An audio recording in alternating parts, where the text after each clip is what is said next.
So next is thyroid goiter.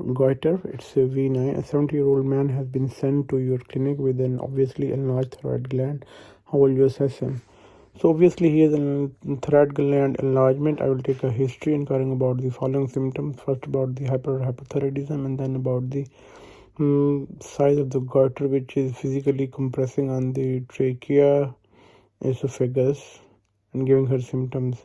So I will ask about irritating cough, shortness of breath, stridor or hoarse voice, dysphagia, rapid growth causing pregnancy, previous head and neck irradiation at young age, symptom of hypothyroidism, and family history of men. I will also assess his quality of voice, listening for hoarseness and stridor, and ask about obstructive airway symptoms. I would examine the neck. Is there a dominant nodule? Risk of malignancy is the same as with the solitary nodule. Cervical lymphadenopathy, retrosternal extension. I would then check for tracheal deviation, percus the manubrium, to assess retrosternal extension, and auscultate for bruit. Finally, I would check for Burton sign to look for thoracic outlet obstruction. The patient raises arms above his head, which blocks venous return. Facial veins dilate and the face becomes red. What further investigation would you request? This is probably a multinodular goiter. However, if it has rapidly increased in size, an aplastic carcinoma needs to be ruled out. So I would request a thyroid function test, T3, T4 and TSH, and arrange an initial ultrasound scan plus minus FNC of the dominant nodule.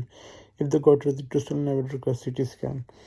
And if it's causing obstruction, I will do spirometry.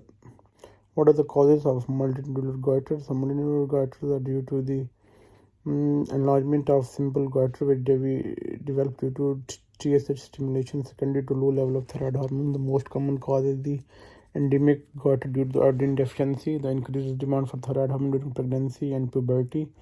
Dietary goiter agents like brassica vegetables, lithium and carbimazole, and rare hereditary congestion. So sporadic MMG can occur, commonly affect the middle women. What would you offer surgery for multinodular goiter? When would you offer surgery for multinodular goiter? So when there is suspicion of malignancy, FNC positive, rapid growth, FNC patient with a pressure syndrome like dysphagia or difficulty in breathing and stridor. For patients who are worried about this cosmesis region, who have a very big goiter in front of the neck. And what are the operative specific concerns? The patient should be made euthyroid prior to surgery. All thyroid surgery patients undergo vocal cord assessment by flexible nasoendoscopy. If there is a large retrosternal element, then cardiothoracic may be needed to split the sternum. A unilateral thyroidectomy can be performed if one half of the gland is obviously compressing on the trachea. Thank you.